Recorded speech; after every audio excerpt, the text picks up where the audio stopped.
Hi, my name is Lauren Hudak. I'm a senior at Seaholm High School. The name of my big board is The Real Price of the United States' Intervention in the Middle East.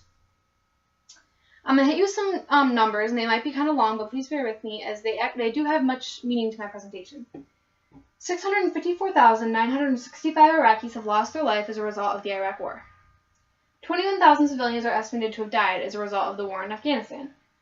20,000 to 50,000 civilians have been slaughtered in Pakistan. In terms of U.S. casualties, over 6,000 American soldiers have lost their lives in the Middle East, and 1 million have been wounded. In addition to the 2,753 American civilians that lost their lives in the September 11, 2001 attacks. That isn't counting the multitude of American civilian casualties that have occurred as a result of Islamic terrorist attacks, such as the U.S. Embassy bombings of 1993 and 1998, the Boston Marathon bombing of 2013, and the World Trade Center bombing of 1993.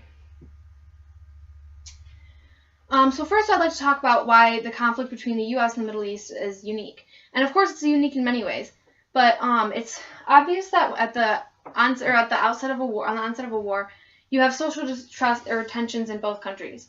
And this is true in most wars.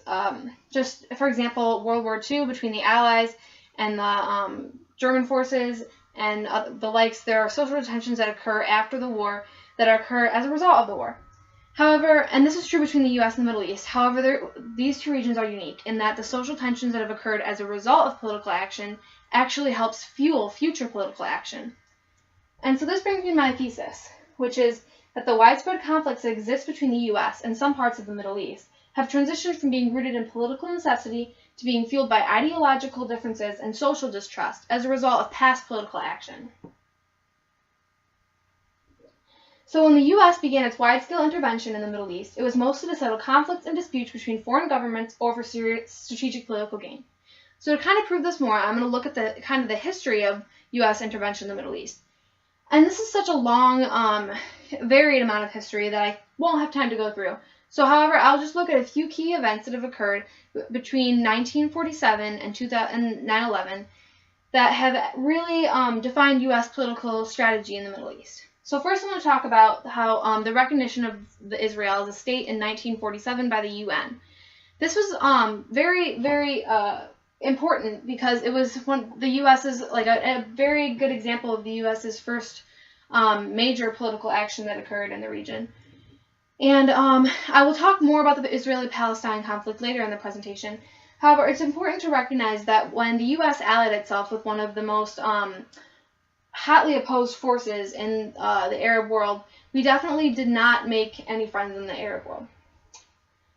It's also important to look, the next major event I'm going to talk about that occurred during the 50s is under President Dwight Eisenhower, which was the Iranian coup d'etat of 1953. And this occurred when the Prime Minister of Iran, Mohammad Mossadegh, attempted to nationalize Iran's oil production.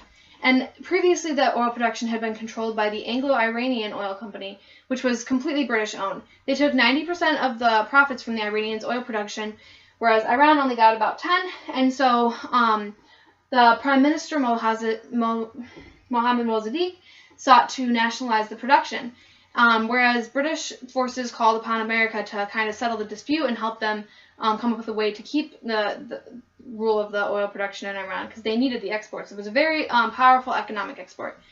And so America helped Britain in the interest of European oil interests. They instilled a coup in the country and put new leadership in charge that did not have it in their interest to nationalize oil production. And at the time the reason was cited to being sympathetic to European oil interests and allied forces. However, it was very clear after the fact that Eisenhower's administration was wary of nationalism in the Third World. As most cases in the 50s, most of the political action that went on was mostly an attempt to quell the spread of communism. And so any nationalism in the Third World was feared to be a breeding ground for communism.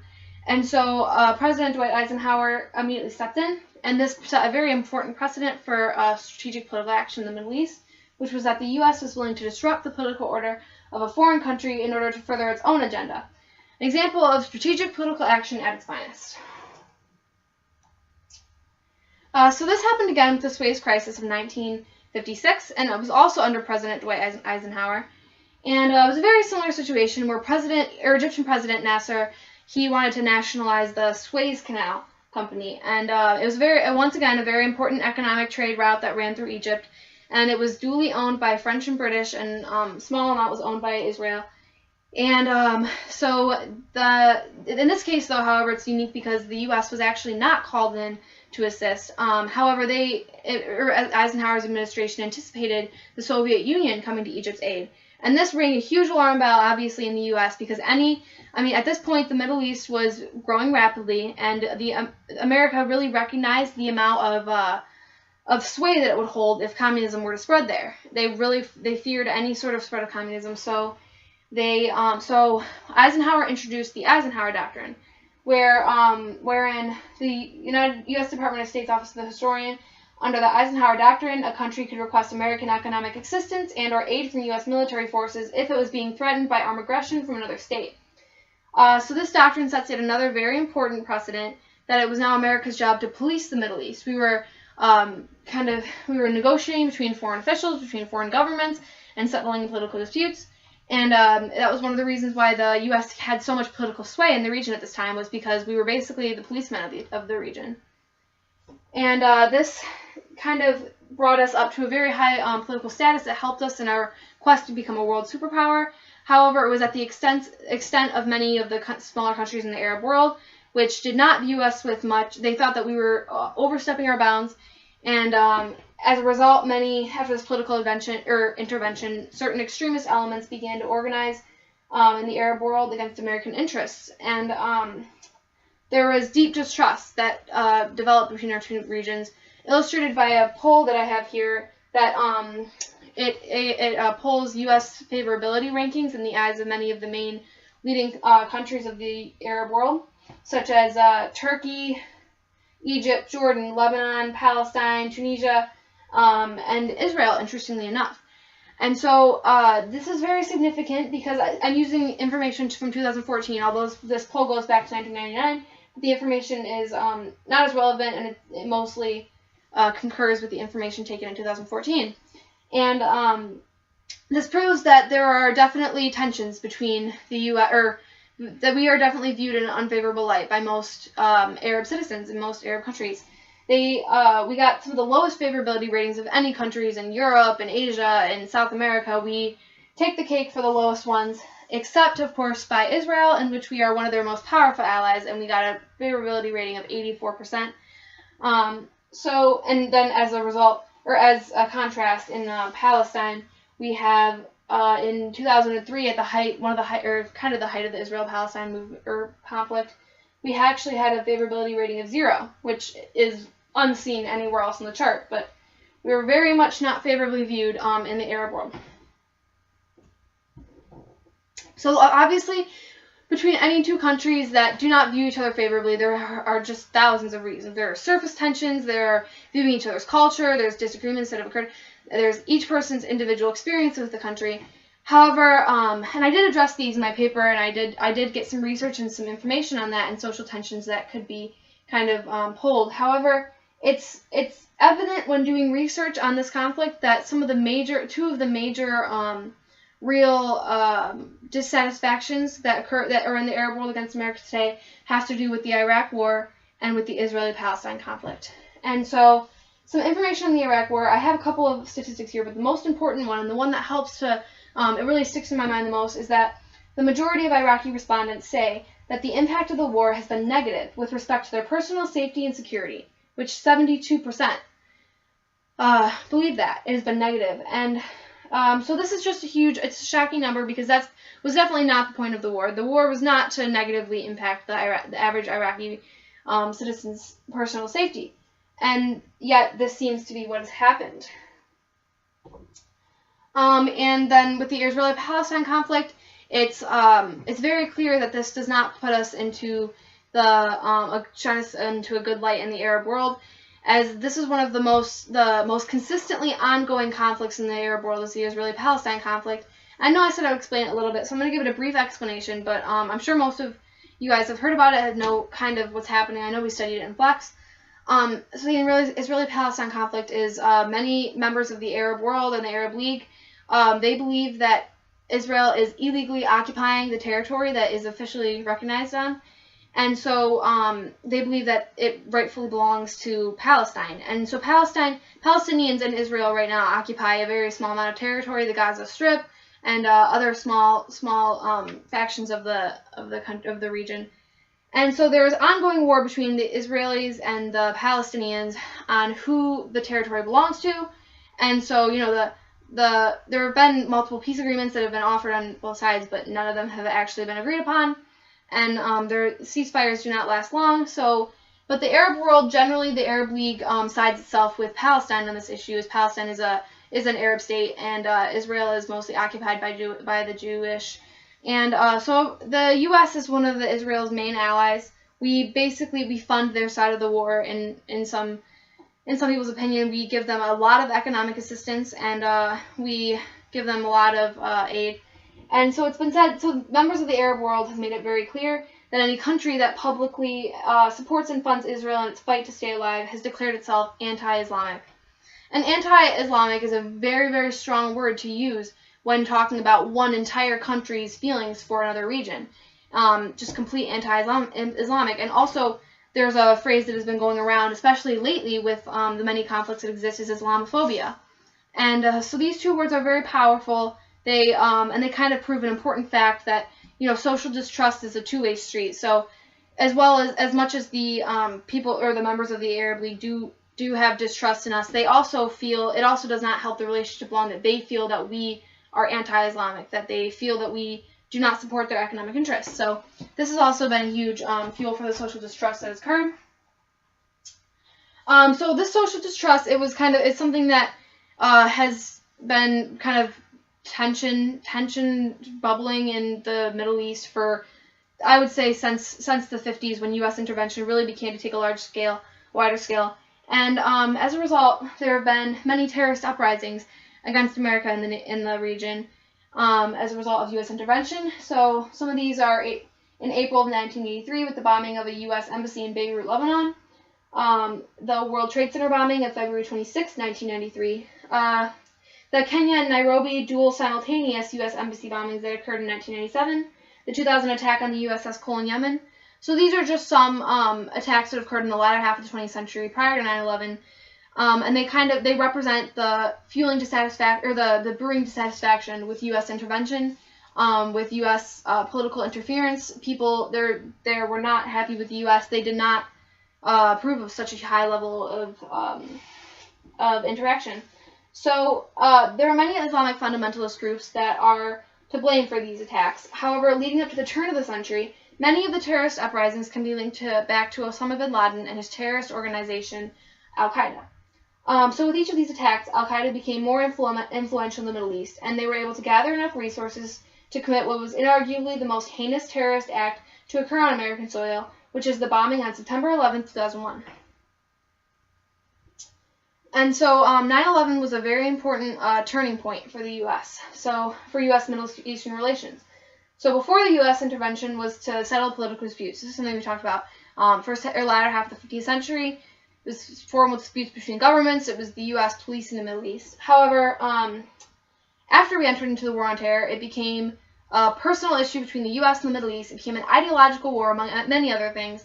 And it became a long, costly, bloody war effort that was very different. It was characterized very differently from its pre-9/11 days. So, in studying the relationship between these two countries, it's certainly relevant to examine what American perceptions are towards Arabs as you study the latter. So, I have a visual. It's not downloaded yet, but I have a visual. And so, it's very similar. It shows Americans' favorability ratings for other countries, and it pretty much reflects Arab relationships, interestingly enough, or Arab favorability ratings. They're equally as low, however, they are equally as high for other countries. So America tends to view European, Asian, South American countries favorably, Arab countries not so much. And so this is very, very revealing. And another really important illuminating fact between when you're looking at this study is that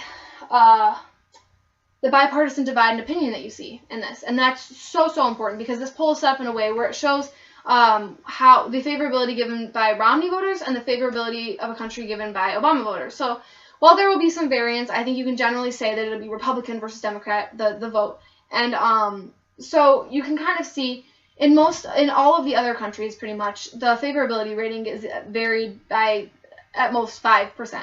I mean, mostly Democrats and Republicans vote the same for both countries, or both of them vote the same for the same country. However, in the case of the major Arab countries, there is a huge bipartisan divide in opinion, as much as 40% in some cases, where the Democrat voters give Arab countries a relatively high favorability rating, not in comparison to other countries, of course. It's still well under the 50% line, but in comparison with Romney voters who vote closer to the 0%. So this is a huge divide. It's a statistic anomaly.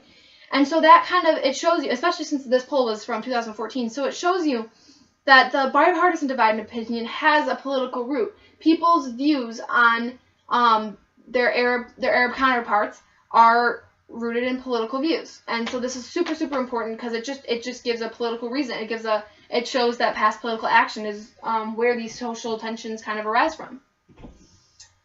The results of this poll also serve as probable evidence to support the claim that the September 11, 2001 attacks had a profound effect on Americans, one that shocked them into support when it came to Bush's retaliation efforts in the Middle East.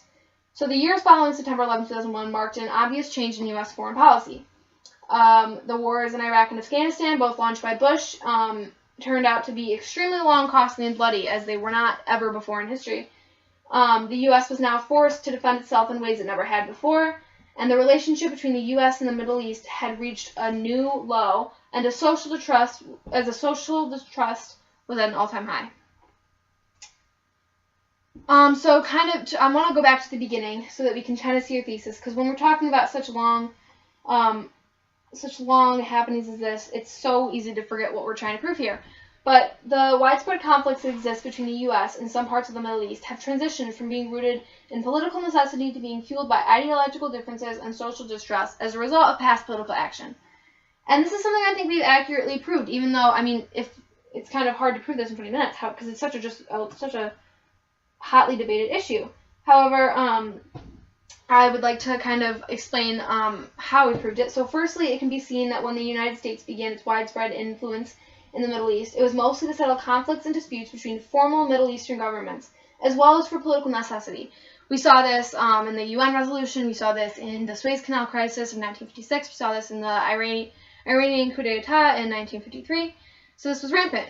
Settle disputes between formal governments. It was the obvious goal of political strategy. Also to quell communism. That was always there. So secondly, it is clear that as U.S. intervention in the Middle East continued to grow, members of the Arab world had compiled a serious list of complaints that, when left unresolved, became fuel for their terrorist regime. And so it's just basically saying that terrorism resulted terrorism was a result of U.S. intervention. It was too much U.S. intervention in the area. People began to grow frustrated towards the U.S. They did not want us occupying their territories, and eventually terrorism against the U.S. took a huge rise. And lastly, the terrorist attacks on U.S. soil that were brought on by U.S. intervention in the Middle East marked an extreme change in U.S. foreign policy. The war in the Middle East transformed like never before, to the body count, the money that involved, the very few support for the war, very small support for the war.